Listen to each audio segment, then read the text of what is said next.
Hi everybody, my name is Adam Hicks and I'm a member of the Manager Forum Committee. The Manager Forum is established to provide basically managers across this province an opportunity to develop their leadership skills, to share info, network, and really learn from one another. So today's topic, I'm excited that you can join us. If you're joining us, you're most likely a level 6 to a level 9 manager out of scope, as well as we've just recently added level 5 in scopes with employees. And today we're going to be talking about generations in the workplace. We'd like to also tell you that we plan to host more of these in the future, and if you were one of the 300 to 350 people that tried to join us the live webinar, we had a few technical difficulties. What we're planning is we could redo that in the future, and we might start with some smaller groups to work out all the kinks, but we're very excited that we want to be able to use technology and roll some of these things out with you, but be able to engage with you from your offices, wherever you're sitting right now from across this province. So stay tuned for some further topics. If you have some ideas, we're always willing to learn some more, and just click or just send an email to the link on the bottom of the screen there. Okay. All right, well, thanks for having us here, Management Forum. My name is Kate Abel. I'm a communications consultant with the Ministry of Trade and Export Development, and I was with Social Services until last week, which is why I'm here representing Social Services. Hello everyone, I'm Aimie Herauf. I'm the Manager of Community Services with Community Living Service Delivery with the Disability Programs. My name is Alvin. I'm a Program and Policy Consultant with Social Services as well, and I am in the income assistance area. So we're all also co-chairs of Edge Social Services, and this presentation is based on a series we did last spring about generations in the workplace. So we held one presentation every week and covered a bunch of topics, and now we're here sharing an abridged version for you guys. So we just wanted to touch a bit upon what Edge Social Services actually is. We founded it in 2016 with 10 people under 35, and our mandate was to focus on employee engagement, retention, and recruitment, and just have more ministry-specific programming than the government-wide Edge. We're ramping up for this next year, and we have focus on more northern engagement and recruitment, so we're excited for that.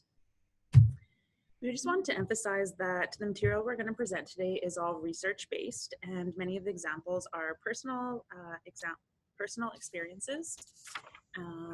The presentation is intended to only provide a perspective, and we recognize that there's other factors such as gender, race, culture, and that would impact your personal perspectives as well.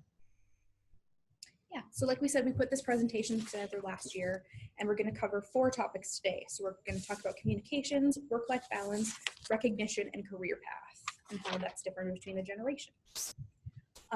We put this together to basically just build an understanding between generations and to learn about what each generation has experienced and how that's contributed to who we are as people and how you work in the workplace. We're going to bridge some gaps. We know that there's definitely differences between us, but we know that there are similarities too. And we want to learn how to work together more effectively overall and how we can use those similarities and differences to do bigger and better things. And lastly, we want to build empathy. We know by understanding each other, we can put ourselves in each other's shoes. And I think being an empathetic person is a big part of being a public servant. So we'll just start with each other. So to help you visualize what we mean when we say generations, we've put together a celebrity panel representing each of the 4 generations that can be found in our workplace today. It should be noted that there are other generations that are alive currently. We just chose the 4 that would be typically found working today. It should also be noted that there's no universal agreement on the range of years that each generation is born, and that we are generalizing what each generation is like. If you think of specific people within each generation, I'm sure you'll be able to find exceptions to the generalizations. So having said that, the oldest generation that can be typically found in our workplace today are the baby boomers. Baby boomers are typically born between 1946 and 1964. Representing the baby boomers on our celebrity panel is Oprah Winfrey, who who was born in January 1954 and who's 64 years old today, and George Clooney, who was born in May 1961 and who is 56 years old. Baby boomers are typically, they were born and raised during a time of great stability, opportunity, and prosperity. There was a sense of optimism following World War II. Because this, baby boomers saw increasing social and economic equality. They also saw space exploration, the Vietnam War, the women's movement, and the civil rights movement. Baby boomers tend to value community involvement, individuality, prosperity, and ownership. They're goal-oriented, adaptive, and positive. And at work, they are collaborative, avoid conflict, and emphasize team building. So next I'm going to talk about the Generation X. I have Jennifer Aniston, who's born in 1969, making her 49 years old. And I have Eddie Vedder, born in 1964. Did I say his name right? Yes, you got it. Makes him 54 years old. We like to call this generation the middle child. The Generation X experienced something much different than the baby boomers.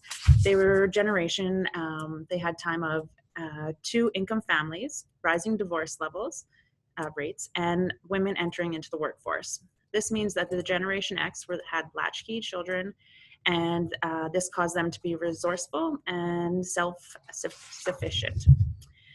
Some notable points are they may value freedom and responsibility in the workplace, and they like hands-off management. They're good with technology, ambitious, flexible, and eager to learn more skills and appreciate a fun workplace. Next, we have Millennials or Generation Y, and we have Drake and Britney Spears representing this generation. Millennials came of age during the recession, so they faced a tougher job market and more economic pressures than their parents. So because of this, a lot of millennials take time to find themselves, and they take longer to reach the traditional milestones like marriage, buying a house, kids, that kind of thing. Millennials are free thinkers and value freedom and flexibility over money. So sometimes that might mean even taking a pay cut or skipping a promotion if they can have a more flexible lifestyle. And they're tech savvy, educated, entrepreneurial, progressive, and view themselves as global citizens. And then the last generation we included in this presentation was post-millennials or Generation Z. So we have Malala and 11 from Stranger Things in this generation. We're still learning a lot about this generation because they're new to the workforce, so there hasn't been as much information available about them yet. But there's some predictions about how they'll be. So they're going to be shocked by discrimination and want equality and fairness. Since they've been surrounded by technology their entire lives, they're more global in their views and have been exposed to more mature language and concepts. So they're, I guess, more advanced than other generations would have been at this point in their lives. And it's expected that post-millennials will be similar to Generation X when it comes to valuing freedom and independence. So yeah, we couldn't find too much research on them, but I'm sure we'll learn more. And yeah, so throughout the presentation, Alvin's going to be speaking to the baby boomers, Amy's going to be speaking to Generation X, and I'll be speaking to millennials, just to keep it clear for you guys. So the first aspect of work life we'll be talking about is work-life balance. And to no one's surprise, I'm sure each generation tends to take a different approach to work-life balance. Baby boomers tend to sacrifice personal and family time for work because they believe they will stay in their job long-term. They work to stand out and they tend to be competitive and results-driven. They want to share their knowledge and experiences with their colleagues, so mentorship is key to help keep baby boomers engaged, as well as letting them work as much as they want. So the Gen X, those middle children, they're independent and they embrace change. They're likely to job hop and they're not committed to their employer. They highly value work-life balance, and they really enjoy being home for dinner. So they'll come 9 to 5 and they want to be home with their families at night. To retain a Gen X employee, it is important to offer telecommunicating options, flexible schedules, and adapting adequate time off. When it comes to work-life balance, it shouldn't be a surprise that the Xers are independent and flexible.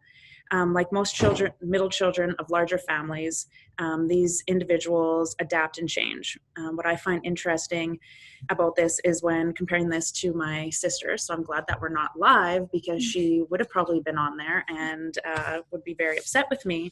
Her generation, she falls in this generation, and she job hopped. She never kept a job longer than 2 to 3 years, and she surprisingly is very successful. And I compare to my father, who was a baby boomer, who kept the same job for his whole entire career. And her resume is about 5 pages if she wants it to be. So millennials are a bit different than the others.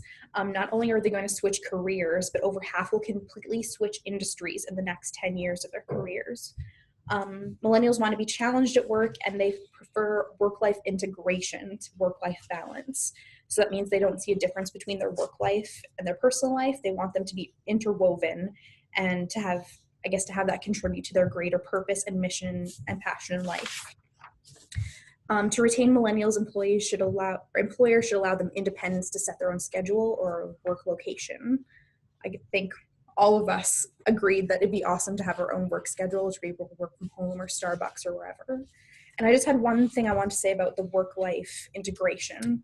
A friend of mine's a bit older, and I was speaking with her one day about like certain decisions that were made at work and asking if she agreed with them.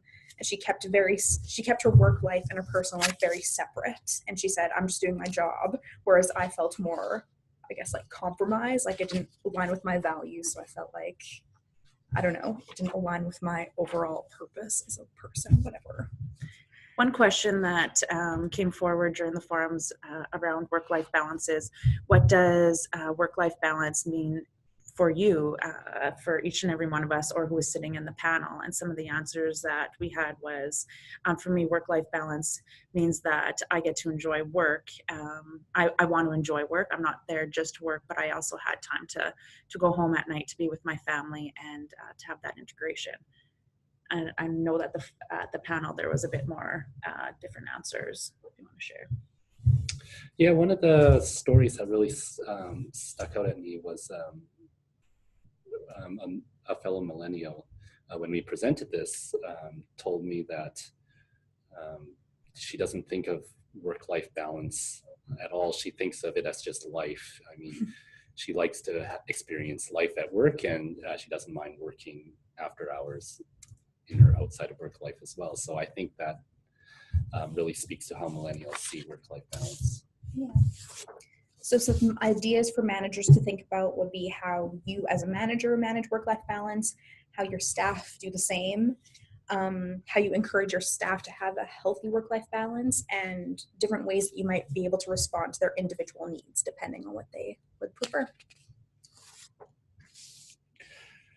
So the next topic we are going to talk about is recognition. And there are interesting differences between the generations when it comes to ways they like to be recognized for the work that they do. Baby boomers tend to appreciate formal recognition in front of teams or groups. They want peer recognition, promotions, more responsibility, and greater formal respect, like an impressive job title. They tend to be motivated mainly by power and progression and incentives that showcase their experience and excellence. Setting goals or challenges within the workplace that the baby boomer can win is a good strategy because they value healthy competition with prizes, awards, and recognition. So Gen X's, they appreciate recognition, but they prefer it being private or within a smaller group. Even simple gestures like a positive email can boost their productivity. Xers value personal development and opportunities to build skills because they are constantly concerned about building their resumes since they don't expect to stay with one employer for a very long time.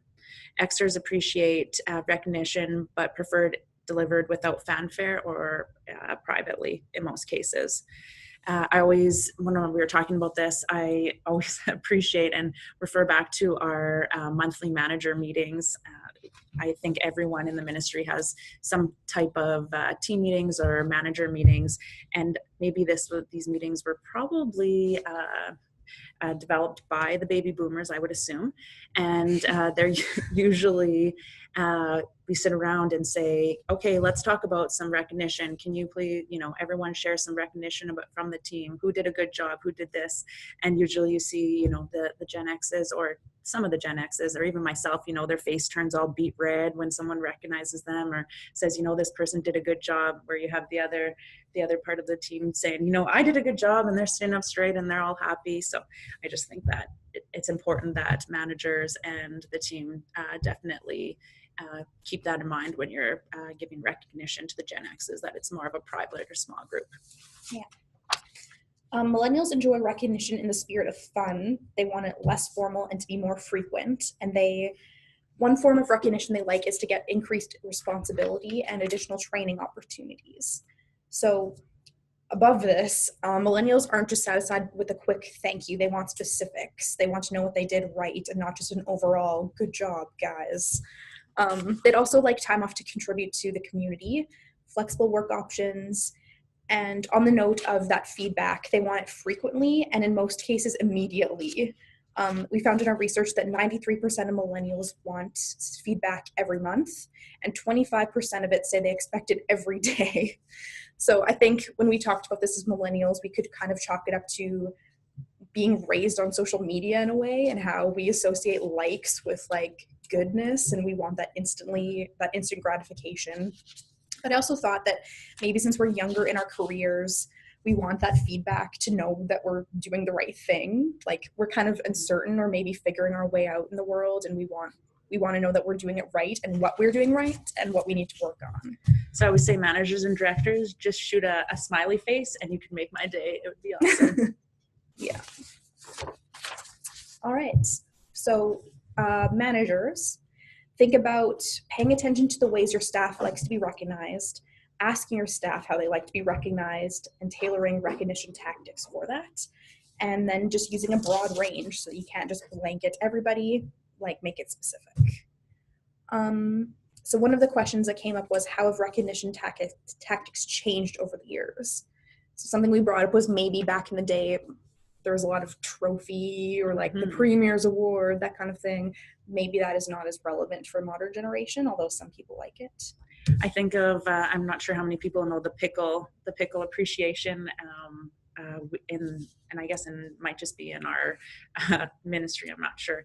There's that nice green pickle that goes around, and if you watch the video, I'm not even sure what year that video was made in, but you get the pickle, and usually, you get to pin the pickle here, or you get the poster that goes up on the wall, and it's quite the I guess ceremony in a sense, and where we talk about, shoot us an email, just say, hey, you did a good job, is kind of more preferred. But yeah.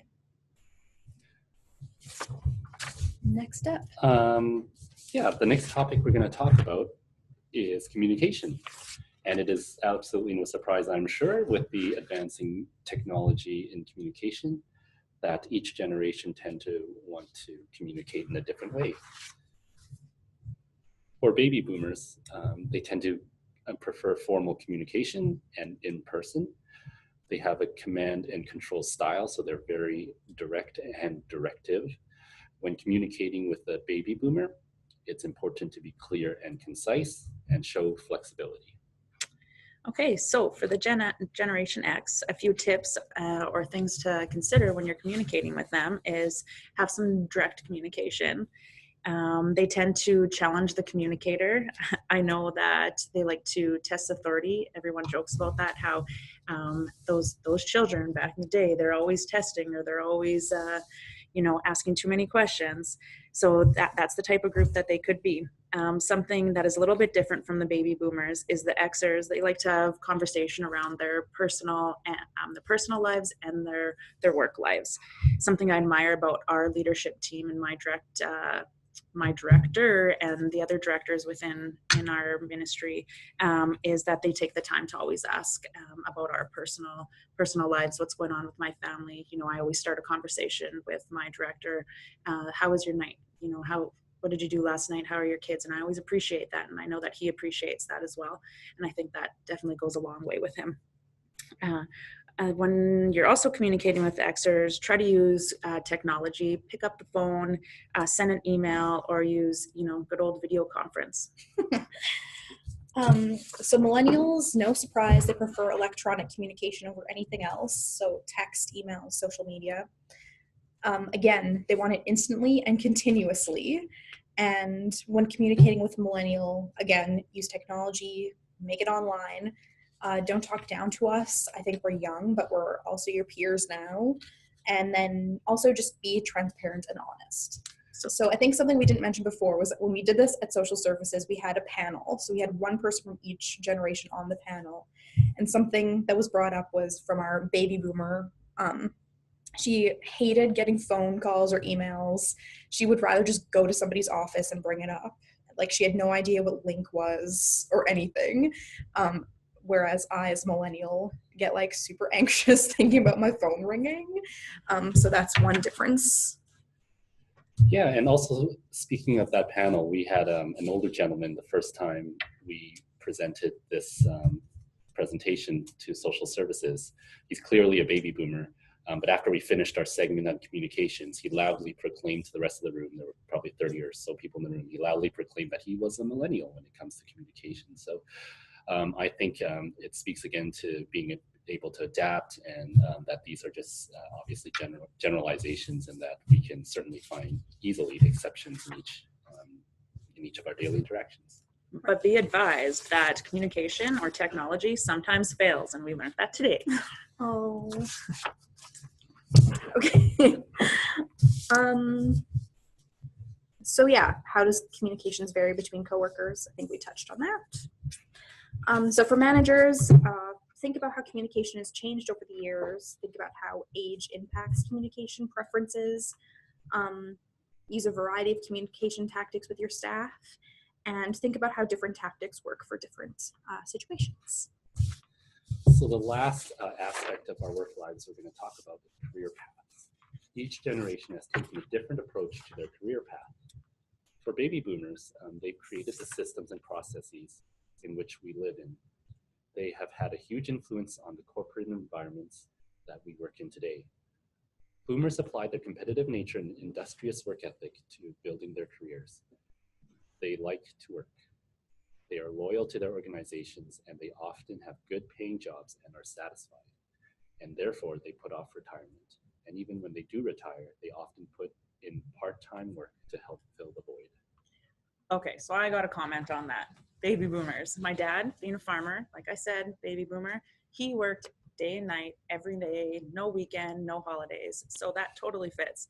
I also think of a coworker, I'm not going to say names, at a different organization who retired 3 or 4 times and is now back doing contract work again. I don't think he's ever going to retire.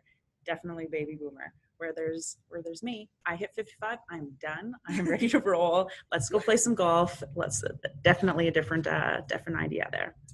So the Gen Xers, they're overshadowed by the baby boomers. The Generation X, they search for career opportunities that are creative and allow for a chance to make a difference. They have increased responsibilities outside of the workplace, such as kids, mortgages. They're motivated by money and advancements. So like when we talked in the beginning, more women are entering the workforce. So they have, that going into work, having children, trying to run around. I know as a mother and working, it's a lot of chaotic craziness in the mornings, trying to get to work, screaming kids, screaming husband. It's crazy. So out of all the generations, they're the ones that have the most personal debt. I think that's the most interesting piece that came from me, and which adds to the notion that many of their career paths or career choices are based on money. Okay. For career paths, millennials want to work on things that are interesting or fulfilling. So that goes back to the comment I said earlier about my coworker or my friend who works for work, and I work as part of my identity, I guess, and it's something I want to be proud of. Millennials are motivated by experience and opportunity, especially if it'll help them move up the ranks. One of our research notes said that millennials have a sense of entitlement when it comes to moving up the ranks. We know how millennials love to be flamed for those participation ribbons, which were introduced by baby boomers. But so that's just, I guess, added to our expectation that we're going to achieve whatever we can possibly dream in life. And because millennials have a lack of attachment to their employer, they chase opportunity and are more likely than any other generations to have multiple careers, or like that one stat noted, even to work in multiple industries in their lives. And lastly, they're often entrepreneurial. One of the questions that came at the panel was, how are your career paths different from your colleagues? So I guess maybe we can each, if you guys can just remember some of the questions, or I guess answers from the panels, we'll share that. I think it's like an observation that maybe our generation would be more likely to go to university than other generations.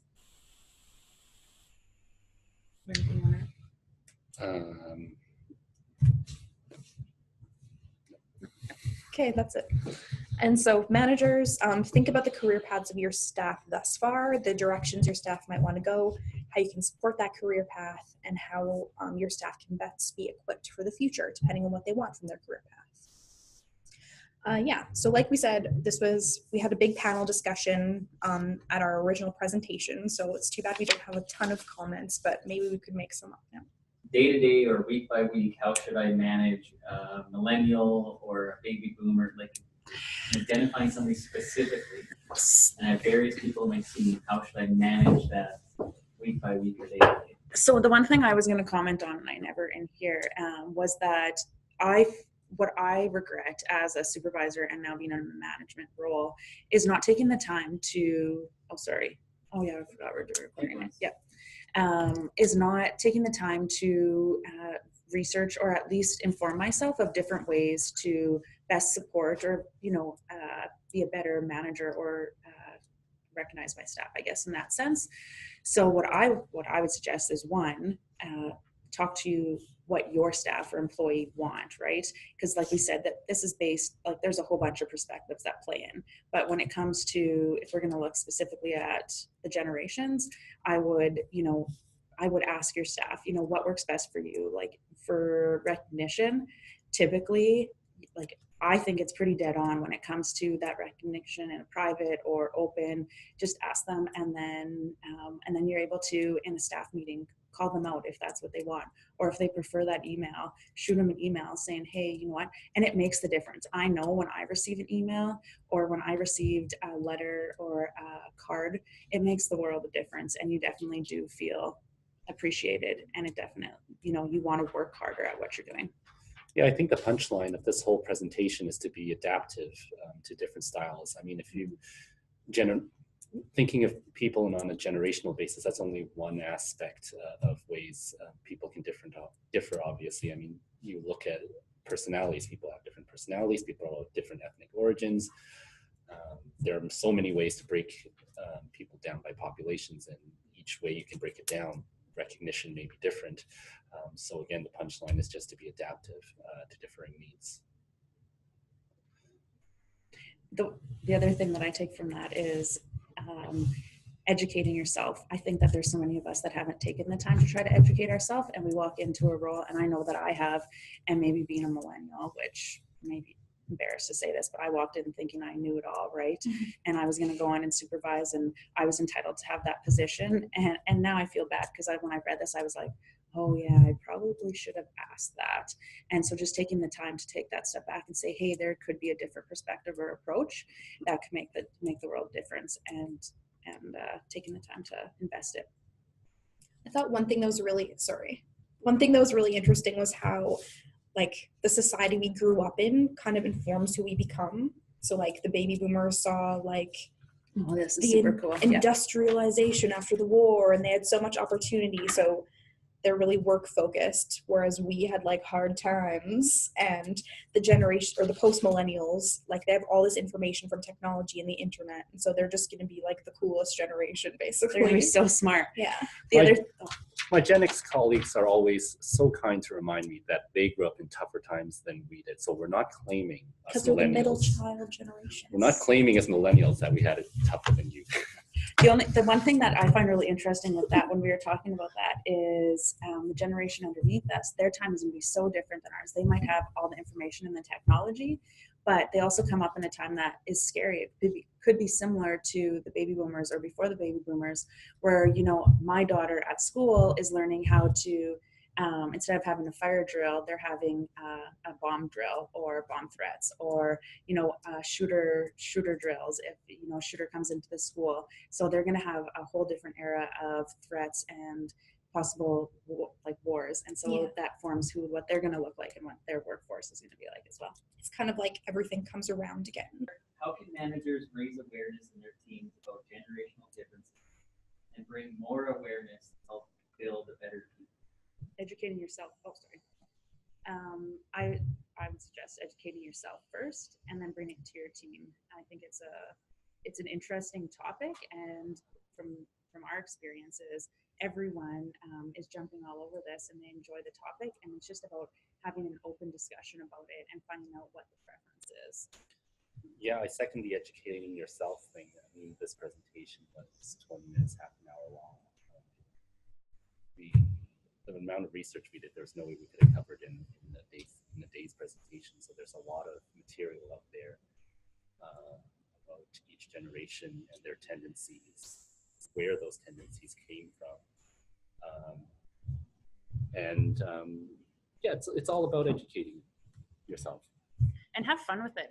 It's always been a fun topic, and every time we've presented it, we've had a lot of fun and tried to use lots of examples, and that's what seems to, you know, a lot of people are open about it, and then you catch on. So in one forum, we had a staff say, you know what, I really like this, and then after the supervisor came up to me and she goes, I had no idea that I was actually embarrassing my staff by calling them out. Now I know. Now I'll shoot her an email instead, and that she likes it better. I thought I was doing a good thing, but now I know. So it's just asking and being open about it. Yeah. And I really loved when we did this originally, the panel format. This was kind of like you had the figurehead of each generation.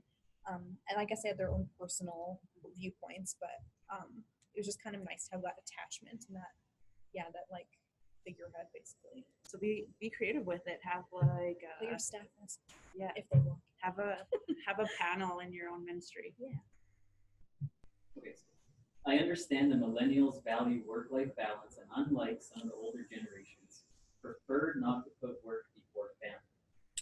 How do we ensure resentment or conflict doesn't build up between employees that may have different values and different willingness to contribute to work or weekend activities that may be required? I think educating, yeah. And I think like it was about more flexibility for anybody else. If they need to, like if they have a sick kid, give them the option to work from home or something, which was something a lot of like millennials and Gen X's wanted anyways.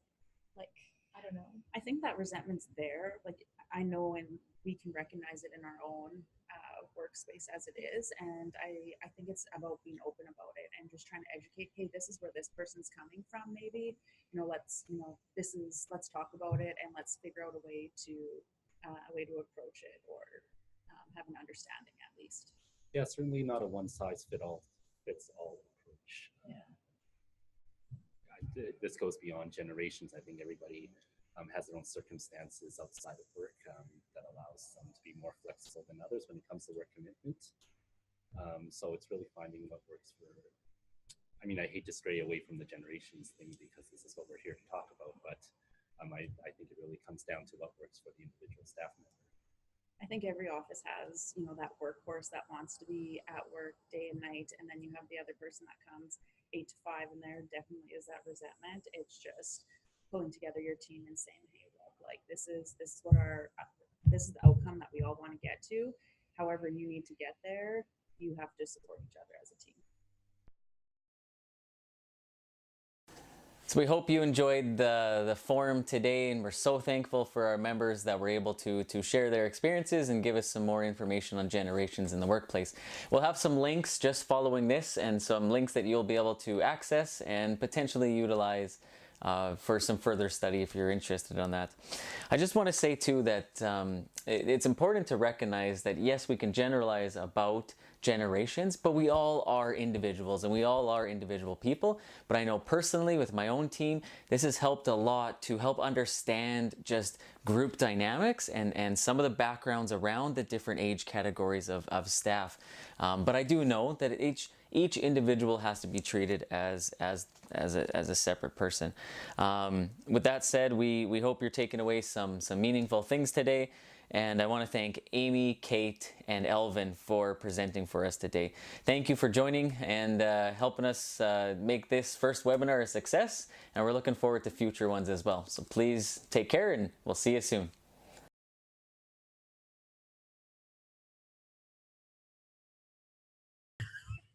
That's maybe one topic. Oh, and conspiracy theories. This will be recorded, and during your retirement party, I'll be playing this. No. Yay. Actually, when you're famous with your podcast. Yeah. Oh my God, like the That's a blooper montage. reel, yeah. Hell yeah.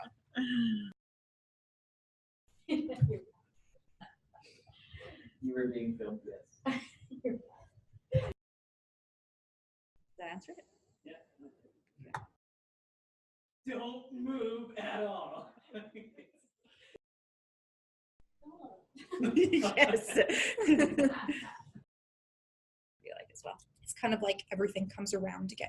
Like there was the World War that the baby boomers grew up after, and there's like this next upcoming global event. Yeah, it's pretty Like cool. it's just like fashion, but it's society. This will be good. This will work out. It's like fashion. I'm gonna get that on a t-shirt.